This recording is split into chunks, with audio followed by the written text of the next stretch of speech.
Magandang araw kaibigan! Tuloy po kayo sa Felicidad's Channel. Sa mga kwento ng buhay at pag-ibig na hinalukay sa natatagong baul ni Felicidad.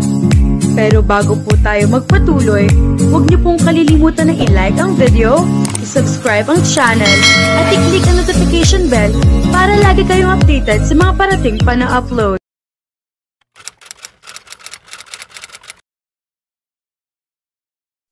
That's what he's so worried about. Kapag binitbit niya ang pamilya ni Shania sa bahay niya, baka magpakamatay na talaga siya sa dami ng bibig na manenermon sa kanya. Boss, back up? Tanong ni Luta habang naninigarilyo sa may kalayuan. No need to, I can manage. Tango niya sa tauhan. Si Luta lang pala ang hindi parang Armalite ang bibig kung makipag-usap sa kanya at si Jocelyn. Oo, si Jocelyn. Kasi Pipe, tanga.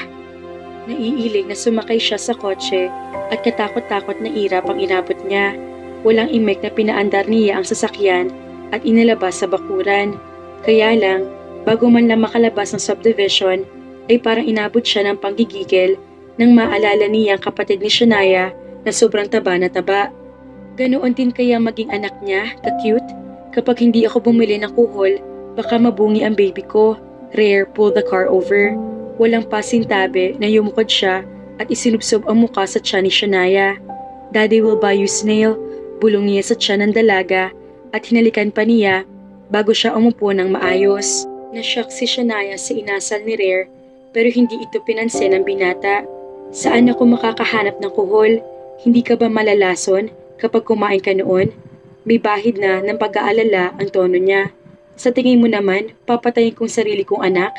Paangil pa rin ang sagot nito sa kanya, kaya kinontrol niya ang inis. Okay, fine. We'll find it after the check-up. Saan ba nakukuha nun? Kalmado pa rin ang sagot niya. Nakakasagot ka naman pala na hindi pagalit.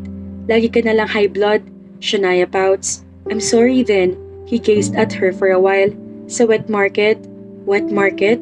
Dismayadong tanong niya. Aabutin ako ng 100 taon para makahanap ng kuhol doon.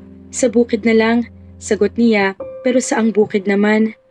Wala namang kabukiran sa Manila. Sa probinsya meron. Hindi naman kuhol ang sinasabi ko. Basta, may alam ako. Doon kay Gilda na kaibigan ko. Nagtitinda iyon ng ganoon. Sagot nito na parang ang sama-sama pa ng loob. Pa-baby din pala ito kung minsan. Mukhang baby, pero hindi niya makakalimutan ang lintik na lalaking kumuha ng litrato rito kanina na parang ang mukha ng lalaking iyon ang gusto niyang burahin sa mundo at hindi ang magandang stolen shot kay Shania. Finders keepers. There's no way he'll expose her to his world. He'll keep her only for his eyes. Sa sama ng ugali niya, malamang na kapag nakasumpong ito ng mapera na businessman at mabait, baka layasan siya nito. Doon pa lang nga sa rudal na iyon ay dihado na siya. Paano pa sa iba? We have to come home before 6 p.m. May pupuntahan pa ako. Aniya rito na tumingin bigla sa kanya. Sa party? She blankly asked. Tumango naman siya. Shania nods and looks away. Halika na. Baka matagalan kang hanapin si Gilda. Kasi 30 minutes ka pang magmamaneho para makarating doon sa palengke. Tapos uuwi pa. Tumingin ulit ito sa kanya. Sinong kasama mo? He sighed. Ikaw sana. Kaya lang, ayokong i-display ka sa isip niya. Alone, sagot niya. Tangina, hindi niya pala yata kaya na may kasama roon na iba kahit ayaw ni Shania sa kanya at mas gusto ang professor na iyon. Babawiin na lang niya ang dinner date kay Che. Hindi niya kaya makipag-date sa ibang babae kahit na pinipigilan niya ma-in-love kay Shania. Aattend lang siya mag-isa sa party. Hindi niya kailangan ng kadate roon dahil ang babaeng gusto niyang kadate ay katabi niya ngayon. He's just too selfish not to let the whole world see how beautiful she is. Sige, bilisan na lang natin para makauwi na. Saka kapag gumawa ka ng kasunduan, baka naman pwede mo isama roon na bawat isang salita na sigaw mo sa akin ay may bayad na 10,000. 10,000? Gulat na tanong niya. Are you planning to steal my entire bank accounts from me? Humagik-hik si Shania. Kaya nga may deal. At paano naman ako kapag tinatarayan mo? Yang bibig mo na mala-Armalite kung pumutak. What's the deal? Umirap ito at humalukip-kip. Take it o itatakas ko si baby. para nahilo siya sa kadayaan ni Shania. Kung ayaw mong patirahin ang mga magulang ko sa mansyon mo, doon na lang ako sa deal na hindi mo ako susungitan at tatalikod ka na lang kapag hindi mo gusto mga sinasabi ko. Paglilinaw pa nito. God, hindi kaya parati na lang siya nakatalikod kapag ganoon? Sa lahat naman ng oras ay ang taray nito at palaban na husto. Hindi ako tatalikod. He smirks. Napalunok si Shania sa ngisi niya. Ano? Palilibrehin mo ako ng isang round. His grin widens. Natahimik ang dalaga at naitago ang mga labi na noon lang niya napansin na kaya pala parang lalong ang ganda dahil may candy pink na lipstick at baluktot lalo ang mga pilik mata. Tapos, inaaway-away lang niya. Paano? Ang kulit naman kasi at parang parot na tabil ng tabil.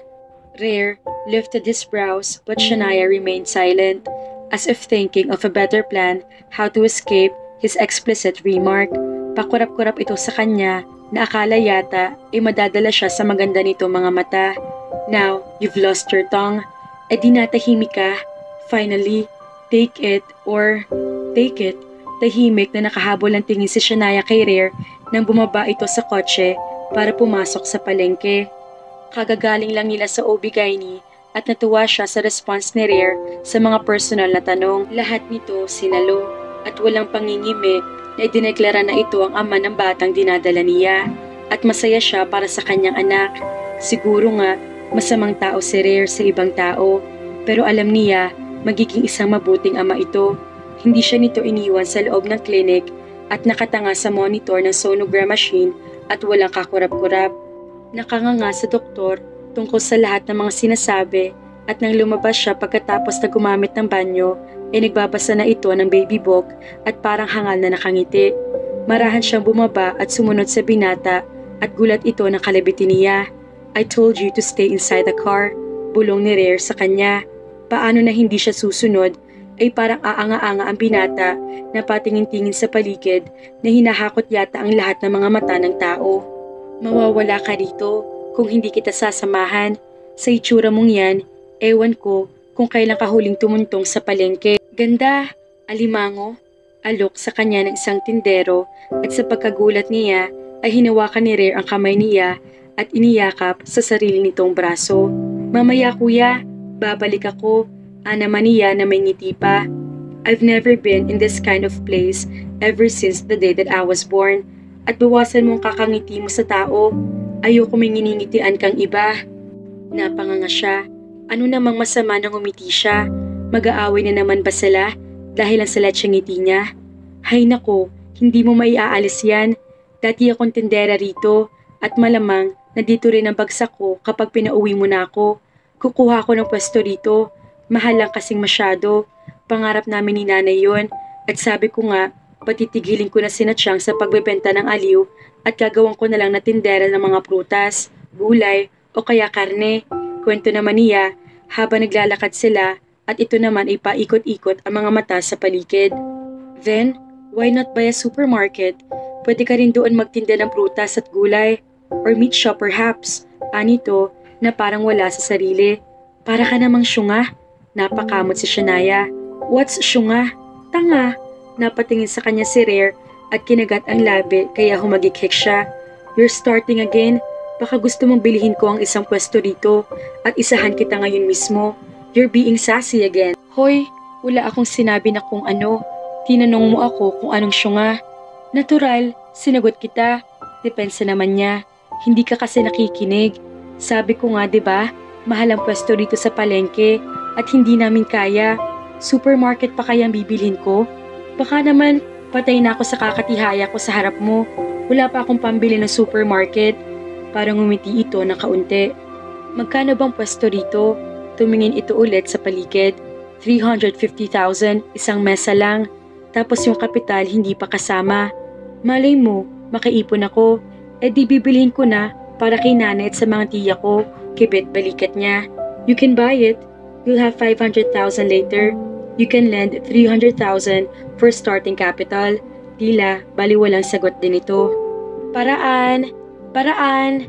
Sigaw ng isang lalaki na may pasan ng 2 sako ng bigas. Rare instantly kept her and covered her head using his arms. Hindi gustong kiligin ni Shania pero kusa siyang ngumiti at parang umigting ang pintig ng puso niya. He's a gentleman, just so autocratic and atrocious.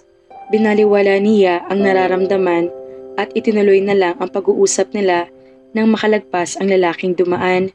Saan naman ako mangungutang? Sa Bombay? 5'6"? Lugi pa sa kapital? Tapos, pauutangin pa akong pilit ng panty na mabilis mapunit. Kung sa bagay, ganoon naman ang panty ko noon nung di mo pa ako binibilhan ng mga may lace at labas ang pisngi ng puwet. Aniya na lang. Nagkatinginan silang dalawa at kahit na nakatago ang mga mata nito sa suot na sunglass ay parang nahiya rin siya bigla sa kanyang sinabi. Baka lang din kasasabihin nito na nagpapaawa siya kahit na bas na lang din naman iyon lumabas sa bibig niya. Ang daldal naman kasi niya. Rare just nodded a bit and painted an oblivious smile. Of course not. I can lend you some. Count it as advance payment for your sexy service. Jesus, ilang round ba yun? Para nasa ulian siya sa hiya na naramdaman. Ayoko nga. Mamaya niyan, matanggal ang matres ko. Kawawa naman si baby. Napalabi siya at naglakas-lakas ng tawa ni Rare na para nagpatigil sa lahat ng tao roon. Pangatlong beses na itong tumatawa. Bilang na bilang niya. Kagabi, unang beses din na nakita niya umiyak. Of course, we'll do it slowly. Sagot nito matapos na tumawa. Biglang uminit ang pisngi niya. Nasa palengke sila, pero iyon ang pinag-uusapan nila. Balahura na yata silang dalawa. Parehas ng manyak. Huwag na nga natin yung pag-usapan. Bilisan mo na at baka umuwi na si Gilda. Halos hilahin niya si Rare sa braso para lang matapos na ang pinitensya nito na para mga butil ng bigas ang pawis sa leeg at noo. Kawawa naman. Ang akala naman kasi niya ay ang yayapian niya ang mamamalengke. Hindi pala at naobliga naman ang isa na pumasok sa maingay at mabantot na pamilihang bayan at na-appreciate niya naman ng husto ang ginagawa nito. Kahit na sinigaw-sigawan siya at ininsulto kanina ay parang nakabawi na naman kahit na paano. If I were to ask you, Shania, alin ang mas pipiliin ng babae? Ang lalaking malamya na para hindi makabasag pinggan o lalaking matapang? Biglang tanong nito kaya napalingon siya. Bakit? Depende sa babae yun kung anong tipo niyang lalaki. Sagot niya. If you were to choose, seryosong tanong nito sa kanya. Ay, yung katulad ni Professor Pogi. Tahasang sagot niya, saka ito hinila ulit. Hindi naman ito umimik at tahimik na sumunod na lang. Gilda! Gilda! Sigaw niya sa kababata na nasa may isang sulok ng palengke. Kaagad iyon na tumingin na kumaway siya pero nangunot ang noo. Bilis bossing! Aniya kay Rare na parang nawala na ng dila at ang kunat ng hilahin. Gilda! Umisi siya sa kaibigan at buong pagkamis na niyakap iyon. Hoy Mes, bakit ba nangiyakap ka? Mabaho ako, ano ba? Hindi kita kilala. Mataray na irap niyon sa kanya. Negra naman. Ito ang babaeng nakita niya sa sagingan noon pero hindi naman nagbago ang tingin niya rito kahit na nakikipag-sex sa lalaking asawa na naman ito ngayon. Hindi na nag-aral ang babae at nagtinda na lang habang siya ay iginawad ang sarili pagkatapos sa elementary hanggang sa makatungtong na siya ng college. Gilda, gaga ka? Ako to si Shania. Pakilala ni Shania sa sarili kaya nanlaki ang mga mata ni Gilda. Shania? Diyos mo, ikaw na nga. Bakit kaganda mo, Day? Hindi kita nakilala. Bakit may... Tumingin iyon kay Rare at tumirik ang mga mata. Kapoge ng nobyo mo, Day. Diyos mo, Day. Natutup niyon ang mga pisngi. Lumingon siya kay Rare at bumulong. Nitian mo naman. Mabait naman yan. Sige na. Inalog niya ito sa baywang. Ngumiti ng bahagya si Rare upang pagbigyan ang request niya. Agoy mo. Mamatay ako sa kapugian ng nobyo mo. Umakto si Gilda na napasandal sa pader at napakapit pa kaya napahagikik na naman siya. Hindi ko siya boyfriend. Boss ko siya. Boss, namimiss na kita Gilda. Naiiyak na naman siya. Ako nga rin. Wala na akong kasakasama kapag nagtetendareto tuwing Sabado. Mas ka na noong mga tagapagtenda ng hepon at alimasag sa kapako. Pako? Neil? Sabat naman ni Rare. Bakit nagtitinda kayo ng pagkain tapos may kasamang pako? Paano kung magkahalo-halo? Hindi pa ako. Fern ang ibig sabihin. Katulad din ng kangkong at talbos ng kamote. Paliwanag niya sa binata na napalabi lang. I see. O ano, at napasyal din eh. Bebeli ka day? Uwi na sana ako. Hintay ko lang na maubos itong suso na tenda ko at itong pako. Tumingin siya sa timba at gumagapang na ang mga suso papalabas doon. Jesus, they're walking away. Bulalas ni Rare sa likuran niya, kaya siya naman ang tumawa ng malakas. Wala naman niyang paa. Paano yun lalayas? Tawa pa siya ng tawa, kaya naramdaman niya ang isang pisel sa braso niya. Ganyan po talaga iyan, bossing pogi. Gumagapang sila papaalis, kaya dapat banlian ng mainit na tubig. O dili kaya ay takipan ba ng temba para hindi sila mag-istokwa. Paliwanag naman ni Gilda, kaya lalo na siyang natawa pero napaihi siya ng kaunti sa panty. Lintik, bakit pa simula na magbuntis siya ay hindi niya makontrol ang pantog niya at ilang beses na siyang inabot ng ihi noong mga nakaraang araw. Bilihin mo na lahat, bulong na ulit ni Shania kay Rare. Napaihi na ako sa panty. Ano? Natanggal nito ang sunglass nang wala sa oras at yumukod para silipin ang binti niya. Bumuhos ba? Umiling siya. Hindi naman, kaunti lang. Kaya lang, hindi ko mapipigil kapag natawa pa ako ulit. Baka magkaihi talaga ako. God, kung makahagiki ka kasi, para kang dinidilaan dyan. Apat bastos ang buwisit. Umirap na lang siya at itinago ang pamumula ng mukha. How many kilos do you need? Tanong ni Rare habang kinukuha ang pitaka sa bulsa. Can we use my MasterCard here? Seryosong tanong nito sa kanya, kaya mas gulat pa siya sa gulat. Anong MasterCard? Palengke ito, hindi restaurant. Saan yan isuswipe ni Gilda? Sa biyak ng puwet niya. Kinagat nito ng mariin ang labi at para nagtitimpe na huwag sumabog na naman. Kanina ka pa, hindi ka marunong tumupad sa usapan. I am trying my best to keep my words but you aren't doing the same. Mali ko ba na hindi rito pwede yun? I only have here 2,000. Anito na parang pakiramdam ay kulang pa iyon. Akin na, uutangin ko na lang ang iba kay Gilda. Sabay kindat niya sa kaibigan na humagikik lang naman. How much will be the balance, Miss Gilda? Tanong nito kay Gilda nang umanga naman. Huwag mo rin i-Englishin. Tagalogin mo. English na nga. British accent pa. Hirap niya. Magkano lahat ng balanse? Ulit naman ni Rare, kaya siya naman ang lihim na natawa. Napakamot si Gilda at saka tumingin sa kanya. 20 pesos ang 5 piraso na suso. Ang pako naman ay 10 isang dahon. Sambot niya sabay kindat ulit kasi mukhang mas matapat pa si Gilda kaysa sa Santo Papa.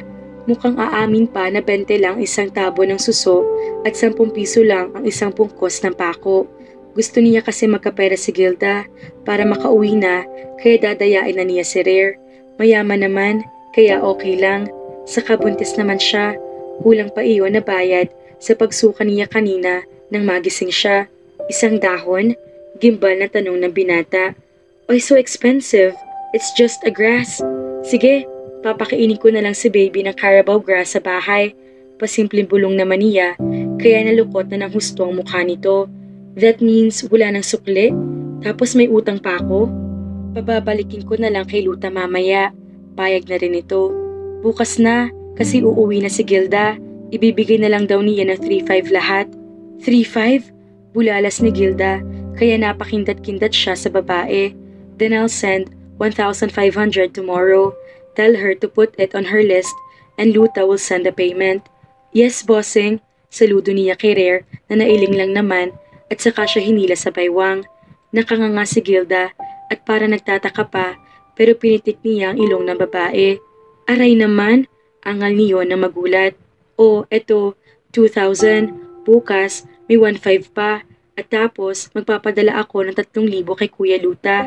Ibili mo ng gatas ng yung 2 inaanak ko ha? At saka ng masarap na ulam. Bili niya rito. Ngumiti iyon na para naiiyak pa. Tapos, parang ayaw tanggapin ang pera. Ako nang bahala. Ako na magsasabi mamaya. Kunin mo na bago pa kita ibitay. Pinandilatan niya iyon ng tumawa naman habang tinanggap ang pera. Salamat, Shanshan. Salamat po, Bossing Pogi. Ani yun na tumulo pa ang luha kaya naiiyak din siya. Parehas naman kasi sila ng buhay na magkaibigan at kahit nga noon na may mga nadaraanan sila na kung ano mga padasal ng mga probinsyano na napadpad sa Maynila, nakikidasal sila kahit na abagin noong Maria ay hindi naman nila alam. Basta may makain lang silang dalawa at maiuwi sa mga nanay nila. At hayon na nagkaasawa rin naman si Gilda nang tulad din nilang 10 kahig, 1 tuka, kaya hindi rin halos umasanso ang buhay. Pero wala naman siyang problema roon kasi mabait naman ang lalaki at mahal si Gilda kaya masaya siya para sa kaibigan. Kahit na siya, hindi naman siya pipili ng lalaking mayaman kung wala naman sa kanyang pagmamahal.